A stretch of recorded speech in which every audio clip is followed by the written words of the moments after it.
24 তারিখ ছিল আমার ছেলেটার জন্মদিন। তো অনেক দিন ধরে জন্মদিনের অপেক্ষায় ছিল। আর আমিও কিছু বাসায় তার পছন্দের খাবার রান্না করে নিলাম। হালকা পাতলা যেগুলো আমি পারি, মোটামুটি সে পছন্দ করে সেইগুলোই আমি বাসায় আয়োজন করে নিলাম। তো কী কী রান্না করলাম আর কী করলাম, খাওয়া দাওয়া সব কিছু নিয়ে থাকছে আজকের ভিডিও।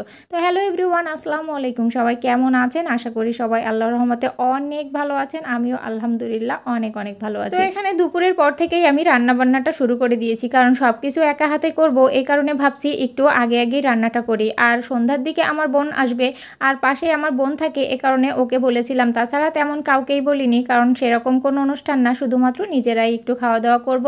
ছোট মানুষ তো অনেক বোঝে না, তো ও একটু আনন্দ করতে চাই, এই কারণেই আমরা সবাই মিলে একটু বেশ খাওয়া দাওয়ার আয়োজন করি। যাই হোক, এখানে ফ্রাইড রাইস করব, তো এ কারণে আমি ডিমটা আগে ভেঙে নিলাম, নিয়ে একটু ঝোড়া করে নিলাম। এরপরে কিন্তু আমি এখানে গাজর, ক্যাপসিকাম, আলু, বরবটি, যা আর কি ফ্রাইড রাইসের ভিতরে দেয়া যায় মোটামুটি আমি সবগুলোই এখানে দিয়ে নিয়েছি। মরিচ দিয়ে নিয়েছিলাম, একটু সয়া সসও দিয়ে নিলাম।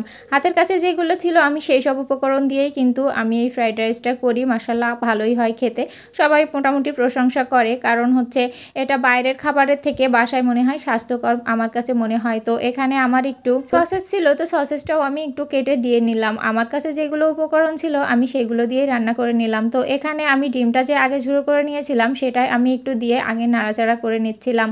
তো একটু বেশ কিছুক্ষণ নাড়াচাড়া করে নিয়ে ভেজে নিয়েই আমি কিন্তু এখানে ভাতটা দিয়ে নিলাম।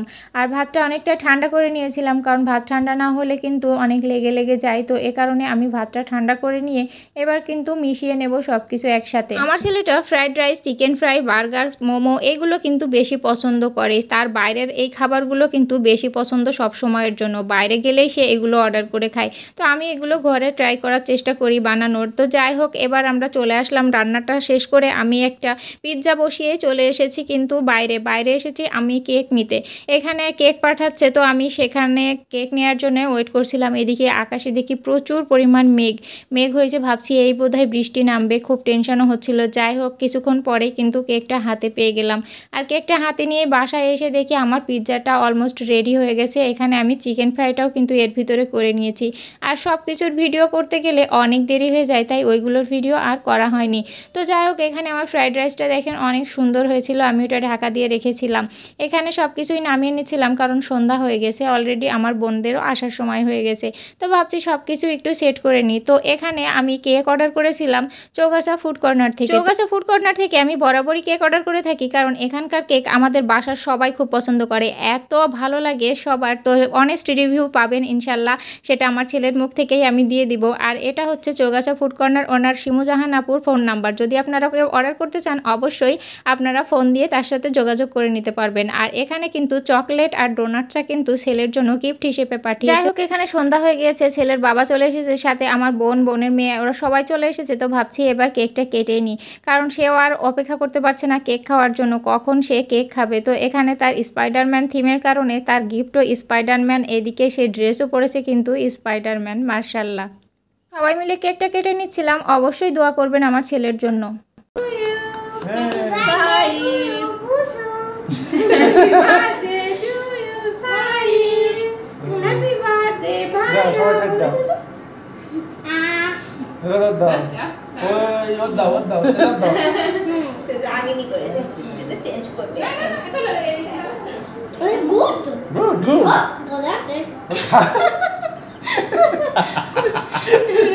যাই হোক, আপনাদের কেকের অনেস্ট রিভিউ কিন্তু দিয়ে দিল আমার ছেলে। কেকটা কত সুন্দর, পান প্রত্যেকটা বাচ্চা কিন্তু এই কেক বা ডোনাট এগুলো পছন্দ করে। তো আপনারা যারা অর্ডার করতে চান অবশ্যই শিমুজাহান আপুর কাছ থেকে অর্ডার করতে পারবেন।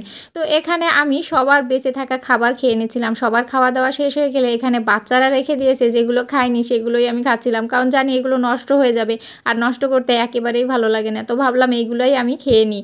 আর এখানে নিজে রান্না করলে কিন্তু নিজের খাওয়ার ইচ্ছাটাও থাকে না, তো যার কারণে খেতেও ভালো লাগছিল না। তো ভাবলাম এইগুলাই খেয়ে নিই। তো সেটা খাওয়া দাওয়া শেষ করে দেখেন কি অবস্থা, আমার একেবারে চারিদিক সব ছড়ানো ছিটানো, কারণ আর এইগুলো, আর তাছাড়া ফ্লোরেও কিন্তু বাচ্চারা অনেক খাবার ফেলেছে, সেগুলো পরিষ্কার করতে আমার অনেক রাত হয়ে গেছে। তো যাই হোক, সবাই ভালো থাকবেন, সুস্থ থাকবেন, আল্লাহ।